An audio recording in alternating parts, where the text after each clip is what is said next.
This episode of The Travelling Epicurean was made possible by these sponsors.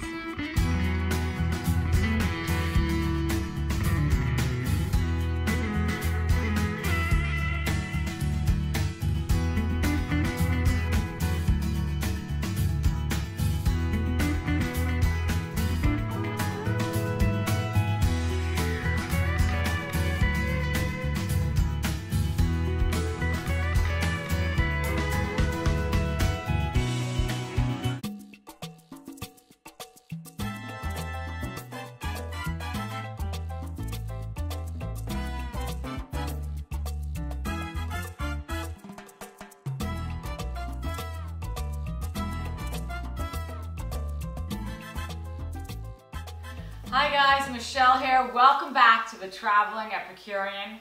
This is my Gourmet in a Snap series. I am so excited because I'm here with my friend Adele. And she's going to make one of her spectacular dishes. What's it called? Spaghetti pizza crust made out of spaghetti. Oh my goodness, I cannot wait to eat that. Why don't we show everybody what we're going to need to make this? Okay, we have prosciutto, Prosciutto. mozzarella, grated cheese, Parmigiano, Okay.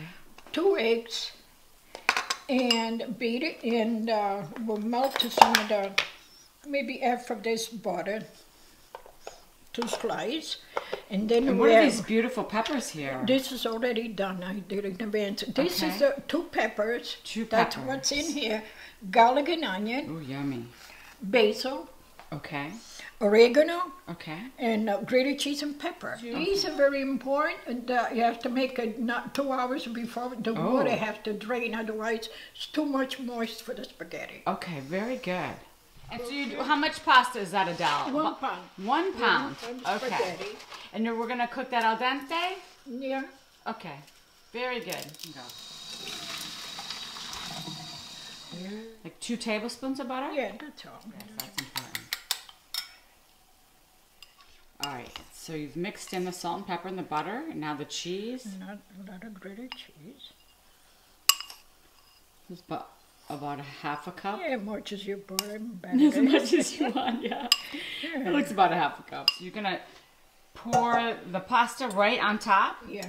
So we have the butter, the salt and pepper, and the grated cheese so far. I just greased it with a little olive oil, Little but olive. you can use the spray. Okay.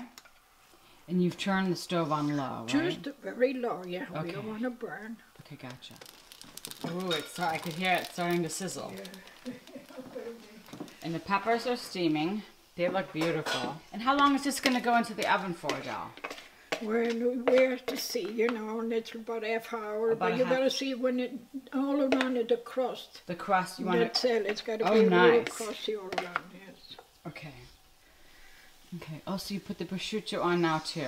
Oh yeah, it won't burn. The mozzarella, you have to be careful. Put it at Okay. the end. Gotcha.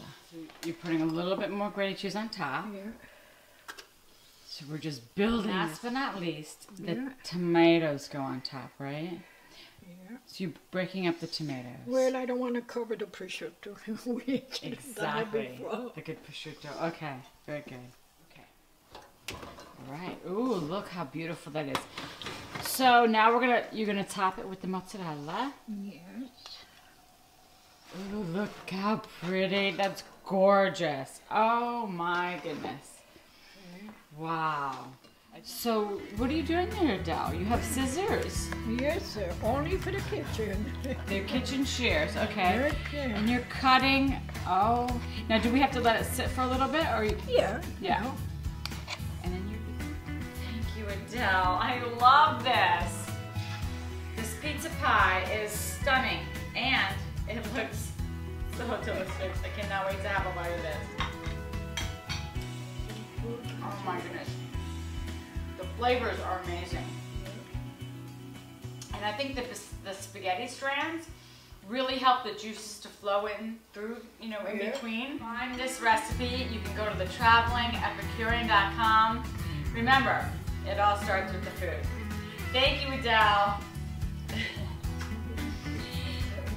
All right, so we're gonna finish our pizza. Ciao. You can call me.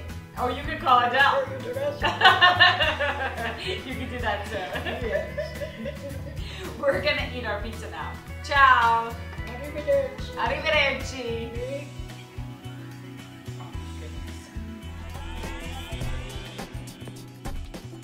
Thank you for watching The Traveling Epicurean. A special thanks to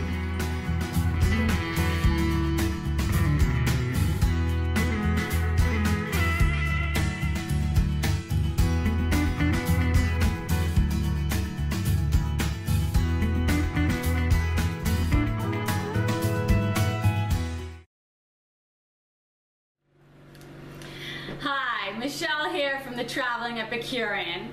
This is my kitchen, and today I'd love to teach you how to make a quick and simple pasta sauce. It's going to be a tomato basil sauce that's going to make your kitchen have the aromas of a slow cooked sauce that's been on the stove all afternoon.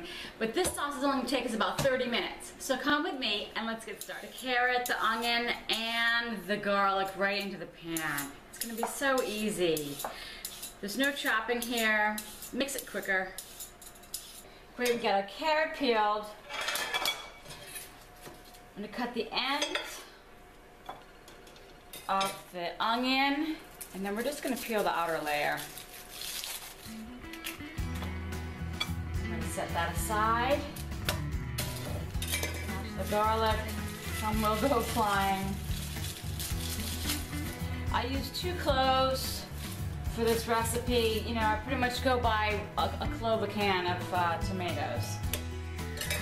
If it's a small clove, you can use 2. It's really all in your own taste also, right? We're just smashing this so we can get the paper off. Put it right into our bowl. And we'll get rid of this bowl. Just use any grater you like.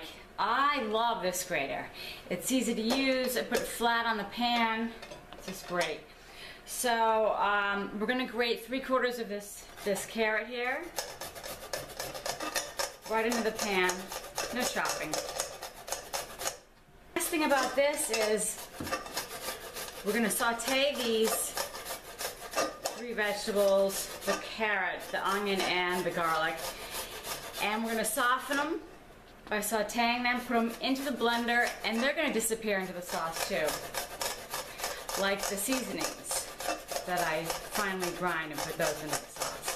So my kids don't know that they're in there. Another way to go with the garlic is with a garlic press. And then you don't have to grate it. Move the grater over.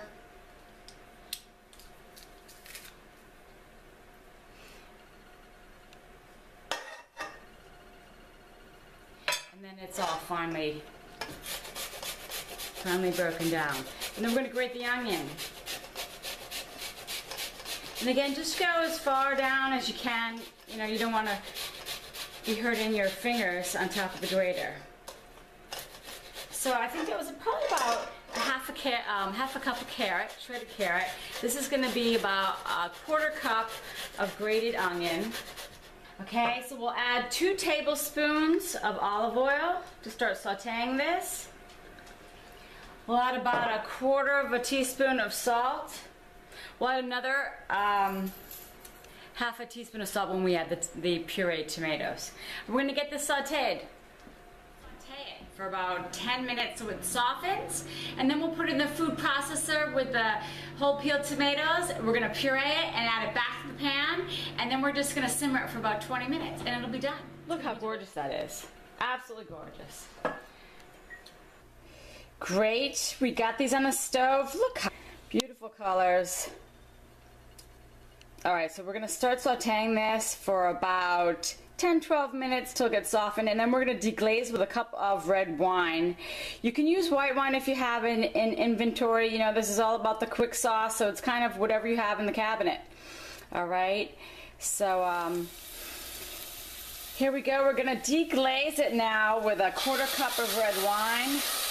Oh, you could only smell this. It smells heavenly. Smell the red wine evaporating, the garlic, the onions. Whew, delish. And our onions and our garlic. And we're going to get that into the food processor. The color is absolutely gorgeous from the red wine. And you really get a lot of fruitiness from that red wine. I happen to like red wine with the red sauce. We'll open up these cans of tomatoes. So whole peeled tomatoes. I have a couple brands that I like. You know, that's kind of up to you. I like to make sure that it's a nice, rich red color, like that. Just add them in. We're gonna puree 1 can at a time because my food processor is only so big. And then add it to the pan, and then we'll puree the other can too. And then we'll add that. Okay, the sauce just started simmering. And I'm adding the other can of peeled tomatoes. Look how beautiful that color is. It's absolutely gorgeous. Deep, rich red.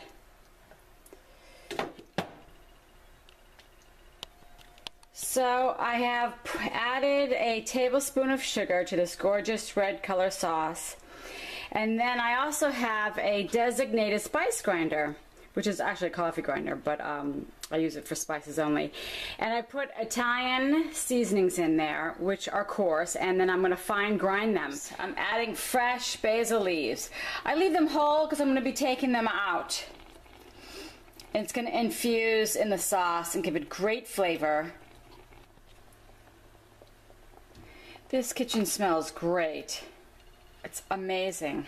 I can smell the basil and the sauce.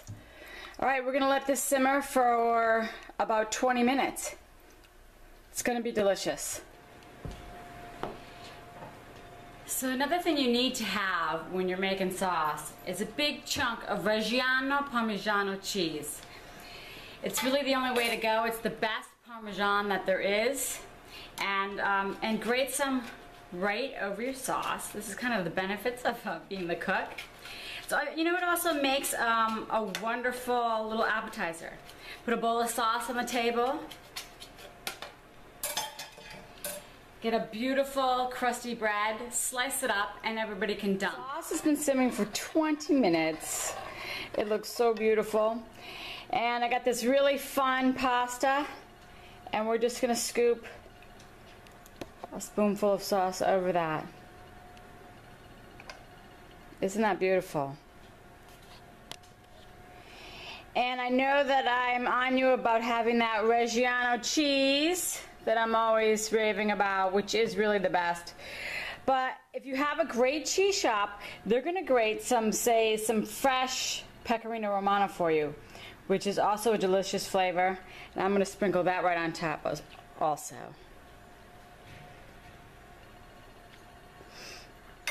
I sprinkled on some of that freshly grated Pecorino Romano, and now I also want some large strips of the Reggiano.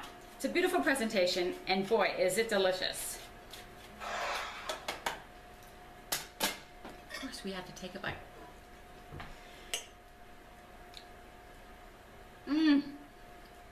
Wait till you try this.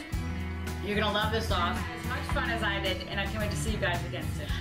Any of these recipes you can find on my website, thetravelingepicurean.com. Look under Italian Homemade, and you'll see them all right there. Ci vediamo, which means we'll see you soon. Ciao!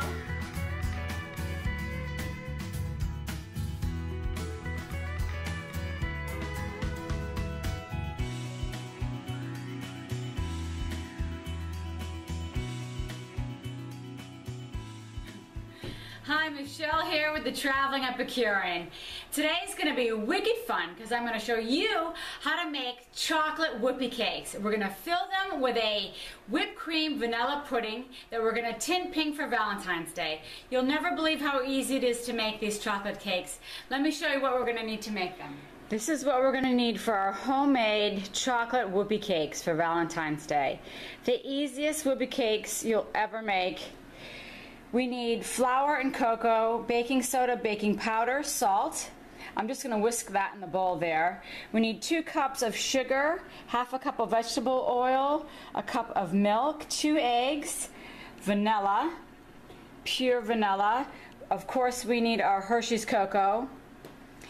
And then we are going to butter and flour our cookie tray, because that's where our batter is going to go. We're going to make a big sheet of this wonderful chocolate cake, and then we're going to be able to cut out whatever shapes that we want with our cutouts here. And then for the filling, we're going to use heavy whipping cream, Jello vanilla pudding and just a drop. So this is very simple. I am just putting the dry ingredients right in the mixer. It's really lovely, only one bowl. Then I'm gonna add the 2 cups of sugar, so we're getting all of our dry ingredients in there. And then I'm just gonna start adding in the wet ingredients. 2 eggs, 2 teaspoons of vanilla. We're gonna add in our vegetable oil.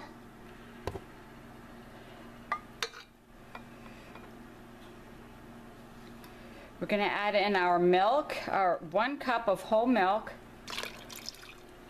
So let's start mixing this batter.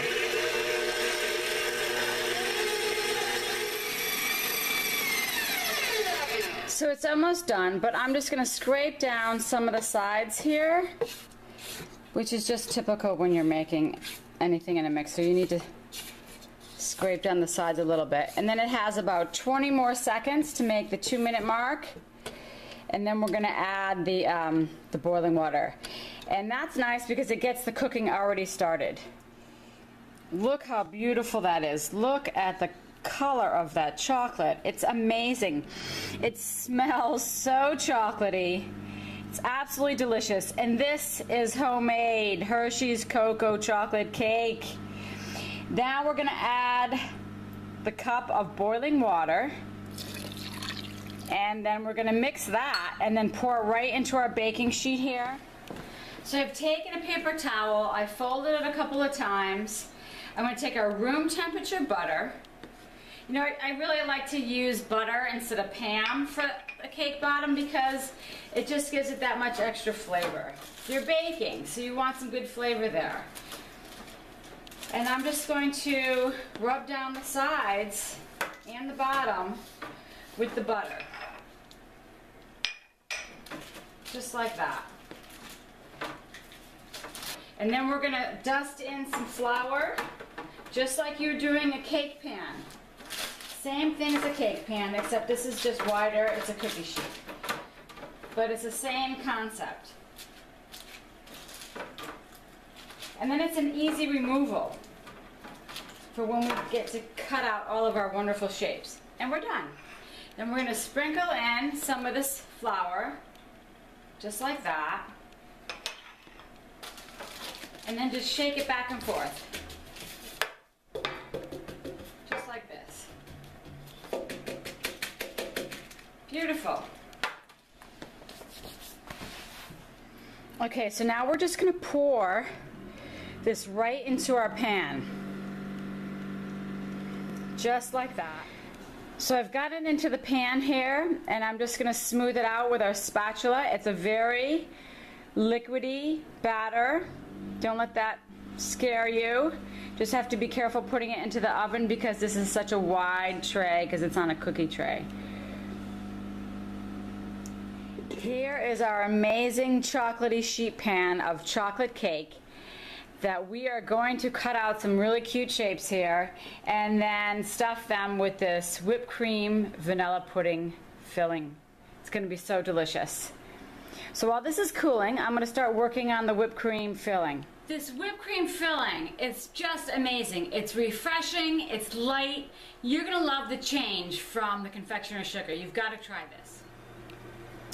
Okay, so we're gonna make our whipped cream vanilla pudding filling. It's out of this world. I like it much better than the confectioner's sugar because I feel like it's more refreshing and you have that really nice vanilla flavor. I have 2 cups of heavy whipping cream. I'm gonna add in the Jello brand vanilla pudding right into there, just like that. And then we're gonna whip it until stiff peaks. And it's been very cold. I actually had the bowl and the whisk in the refrigerator, chilling.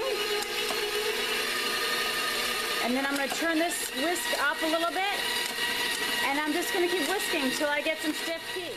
So the whipped cream is very light, so I'm gonna add in another drop of red dye, and we're gonna mix that up and see how pink that gets. Looking better. Okay, so I have 2 drops of pink dye in here. I can't believe my whisk just broke on whipping this whipped cream. Looks like I'm gonna need a new one. Okay, so I'm gonna take this out. Now I'm just gonna mix in some more dye with a spatula. Looks like I'm gonna need another drop. Remember, 1 drop at a time. All right, so I'm gonna get a spatula and whisk this. So I'm just gonna mix in this food coloring, this red food coloring, with a spatula. So I'm gonna get our pink whipped cream into this bowl here. It looks so pretty. This is gonna make a great whoopie cake sandwich. My kids are gonna love this. Look how pretty that color is on this filling. It's absolutely gorgeous. I'm so glad my friend Cheryl turned me on to this recipe. Whipping cream and vanilla pudding, and you just whip it till it's stiff, and it makes incredible filling. Absolutely delicious. Cut out my hard cutout, and I'm gonna start to cut out these heart-shaped cakes, just like that. 1,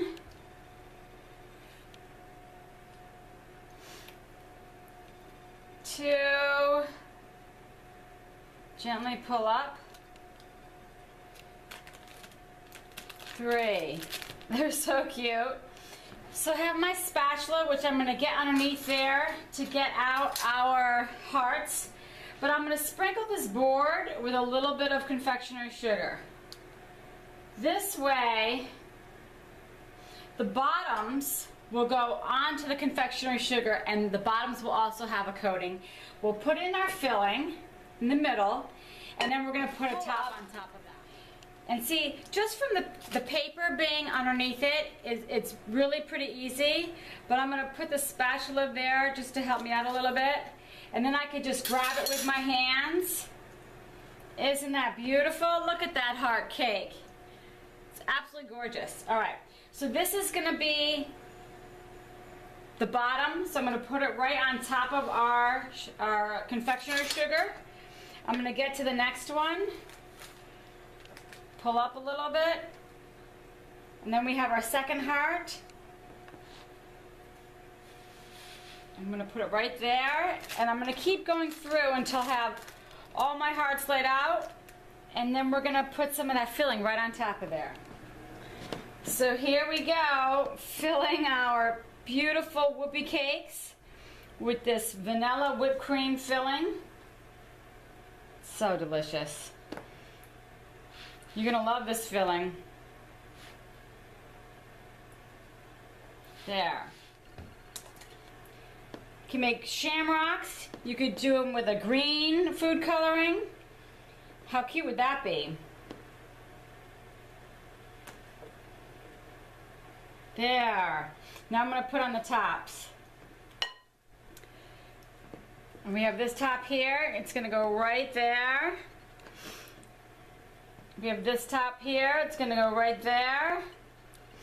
And then you could just turn our cakes. You could run the knife around the frosting to smooth it out a little bit. Just like that.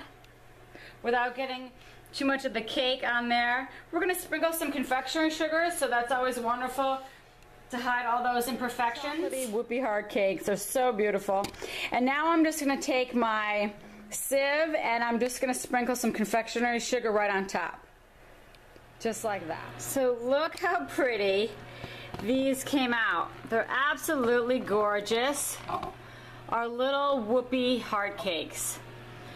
Amazing chocolate homemade cake. Wait till you try this cake. It takes the same amount of time to make that box cake as it did this homemade Hershey's chocolate cake. Just amazing. You'll never go back to box again.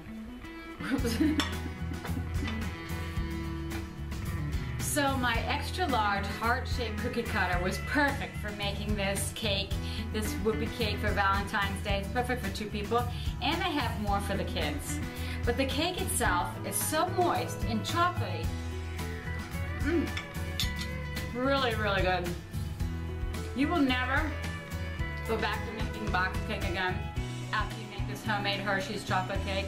It's really delicious. You can find it at thetravelingepicurean.com. Have a great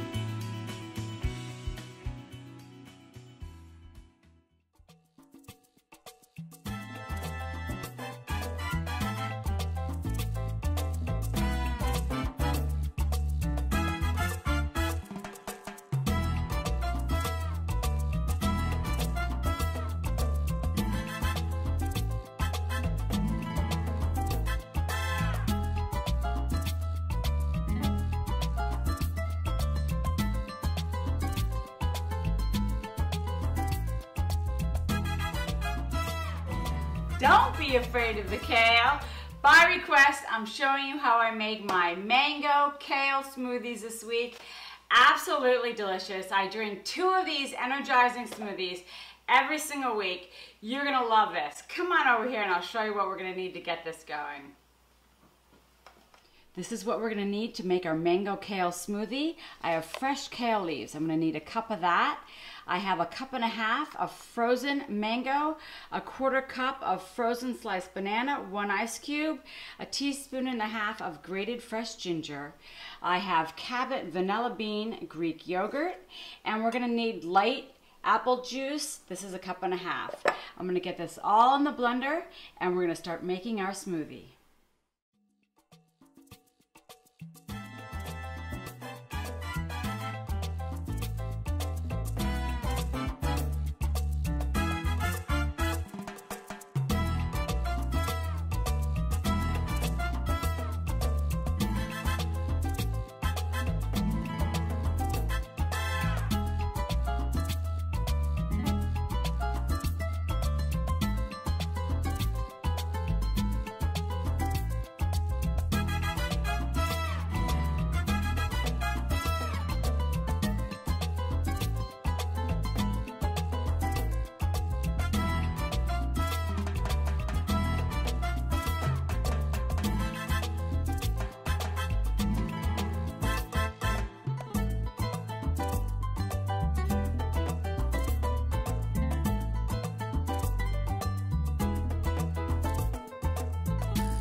Unbelievably delicious. You wouldn't even know that there was kale in it if it wasn't green. I can't wait for you to go try this. You can find the recipe at thetravelingepicurean.com. Have a great weekend. I can't wait to see you next week. Ciao!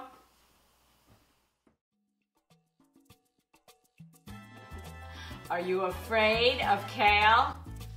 Are you afraid of kale? Are you afraid of kale?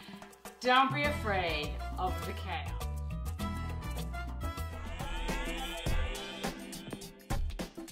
Thank you for watching The Traveling Epicurean. A special thanks to